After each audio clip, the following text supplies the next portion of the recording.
കാണുന്ന കാടല്ല കേട്ടോ, ഇത് അമ്മയുടെ ചെറിയൊരു കൃഷി സെറ്റപ്പാണ്.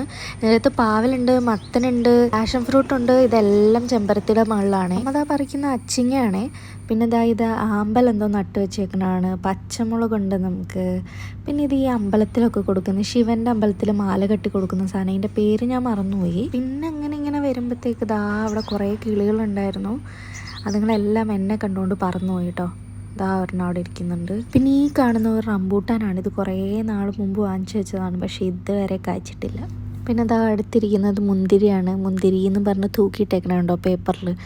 അത് നടാൻ കൊണ്ട് വെച്ചാണ്, പക്ഷെ ഇതുവരെ നട്ടിട്ടില്ല. അത് തെങ്ങും അങ്ങനെയായിരുന്നു. നമ്മളിങ്ങനെ ബഡ് വയ്ക്കാൻ വരുന്ന ആൾക്കാരുടെ കയ്യിൽ നിന്ന് വാങ്ങിച്ചതാണ് തെങ്ങ്, പ്ലാവ് ഒക്കെ. പക്ഷെ ഇതൊന്നും നട്ടിട്ടില്ല. ഇത്തവണ മഞ്ഞപ്പൂവിൻ്റെ ഇടയ്ക്ക് മുല്ല മുട്ടിട്ടിട്ടുണ്ട്. പിന്നെ തുളസിയാണ് നിൽക്കുന്നത്. പിന്നെ ഈ പൂവിൻ്റെ ഒന്നും പേരെനിക്കറിയത്തില്ല. എന്തായാലും കാണാൻ നല്ല ഭംഗിയാണ്. പിന്നെ അമ്പലത്തിൽ കൊടുക്കുന്ന പൂന്ന് ഞാൻ പറഞ്ഞില്ല, അത് തന്നെയാണ് ഇവിടെ നിൽക്കുന്നത്. പിന്നെ നമ്മുടെ കറിവേപ്പിലേൻ്റെ വേറെ ഒരെണ്ണമാണ് കേട്ടോ ഇവിടെ നിൽക്കുന്നത്. ഈ നിൽക്കുന്നത് മുളക് തന്നെയാണ്.